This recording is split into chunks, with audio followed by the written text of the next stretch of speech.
Welcome back to the True Detectives podcast, True Detectives, where we like to uncover the truth behind the craziest detective stories.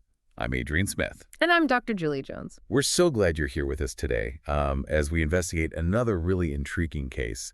This time, we're going to a remote village. You know, one of those villages that's shrouded in fog and fear? Oh, yeah. I can just picture it. Yeah. The villagers believe they are cursed, plagued by hallucinations, paranoia, all because of a poisoned well haunted by spirits. Sounds a little spooky. It's a classic setup for a mystery, though, right? You've got that isolation, the folklore, the palpable fear. It all makes for quite a chilling scene. Totally. And into this unsettling atmosphere walks our detective, the sharp and skeptical Maya Rossi. She isn't buying into the supernatural theories, but she can sense that something is terribly wrong in this village. Right. What's fascinating here is that clash between logic and superstition. You know, you can practically feel the tension between Maya's skepticism and the villagers' really deep-seated beliefs. How do you even begin to reconcile those two perspectives? Exactly. It's like trying to bridge two completely different worlds. So Maya, being the methodical detective she is, focuses her investigation on the most obvious suspect. Oh, I see where you're going with this. The village, well, right, it's ancient, murky, and everyone depends on it for survival. She collects samples, but you can practically feel the weight of the villagers' eyes on her. You can just imagine their whispers about curses and outsiders adding to the already tense atmosphere. Oh, I bet. I imagine that would make anyone's job a lot harder. It speaks to the power of belief and how difficult it is to challenge ideas that are so deeply ingrained in a community, even when you're trying to help. Absolutely. But Maya perseveres. And those lab results, they come back. And guess what? No mystical curses, no vengeful spirits. Interesting. What did they find? Instead, she discovers a toxic cocktail of pollutants. Heavy metals, agricultural runoff, all seeping into their water supply and poisoning the villagers. Wow. So rather than facing a mythical enemy, they're being poisoned by something very real, very tangible. But how do you convince people of that when their beliefs are so deeply rooted in the supernatural? That's the challenge Maya faces, right? She presents the evidence to the village elder, expecting relief and a swift plan of action. But he's completely unmoved. Really? Oh, yeah. He clings to his amulet, muttering about ancient punishments and outsiders bringing darkness. It's clear that fear and tradition have a very powerful grip on this community. It's a classic example of how belief systems can shape our perception of reality. Even when presented with scientific evidence, people may reject it if it contradicts what they already believe. And that makes you wonder, how can we bridge that gap between scientific understanding and cultural beliefs? It's a crucial question, especially in today's world, where misinformation and distrust of science run rampant. We need to find ways to communicate effectively and build trust so we can address these critical issues. But in this case, the situation takes an even darker turn. Oh, how so? While Maya's partner, Jake, starts acting strangely. Moody, withdrawn. Almost like he's losing his grip on reality. And that raises a very important question. Is Jake simply succumbing to the mass hysteria that seems to be gripping the village? Or is there something more sinister at play? This is where things start to get really interesting, isn't it? The personal stakes are raised dramatically. Oh, absolutely. This investigation just took a sharp turn into very personal territory. And you're right, things get very unsettling very quickly. Yeah. Late one night, Maya witnesses something shocking at the well.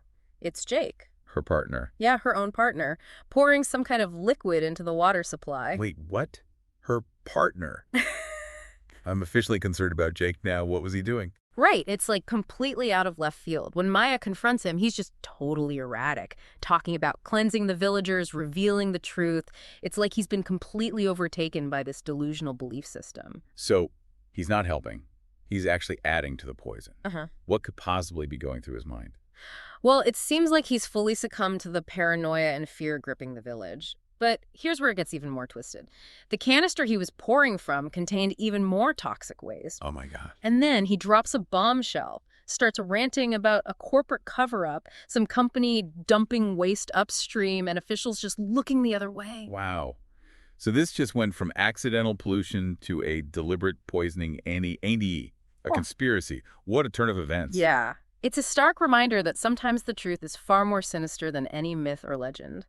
And in this case, it seems that Maya has stumbled onto a conspiracy that goes way deeper than she ever imagined. And to make matters worse, She's been exposed to those fumes from the canister. She's in danger now, too.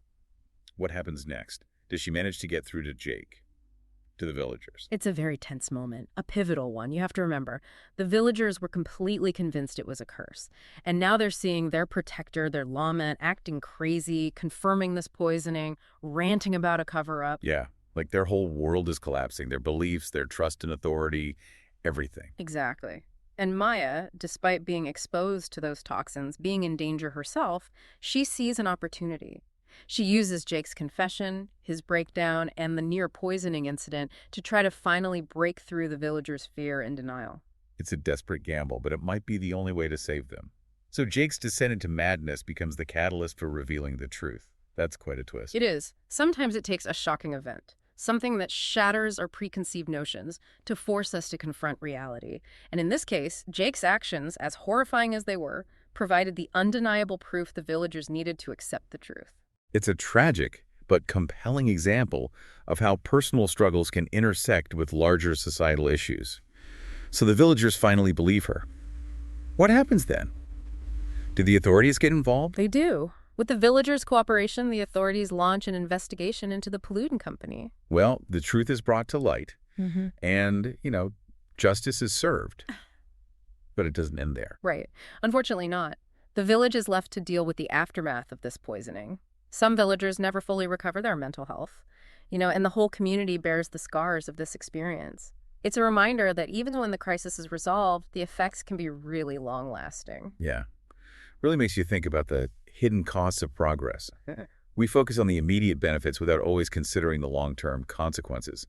Maya reflects on this too, right? Yeah, she does. She talks about the lines between science and superstition being blurred, how fear and uncertainty can make people cling to familiar narratives, even when those narratives are harmful. It's a theme that, it resonates across history. We see it in the Salem witch trials, anti-vaccine movements, climate change denial even. It's like there's this human tendency to seek explanations for things, to find patterns, even when they aren't there. And sometimes those explanations can lead us down a very dangerous path. Definitely. We have to be willing to question our assumptions, to really embrace critical thinking, to be open to evidence even when it challenges our beliefs. Absolutely. Maya also emphasizes the danger of, as she puts it, man-made poisons, the ways in which our actions can have unintended and really devastating consequences on ourselves and the environment. Yeah. It's a reminder that we need to be more aware of our impact on the world. Can't afford to ignore those potential consequences, especially when it comes to environmental health. Absolutely. Corporate accountability, responsible practices, the need for more transparency. It's also important.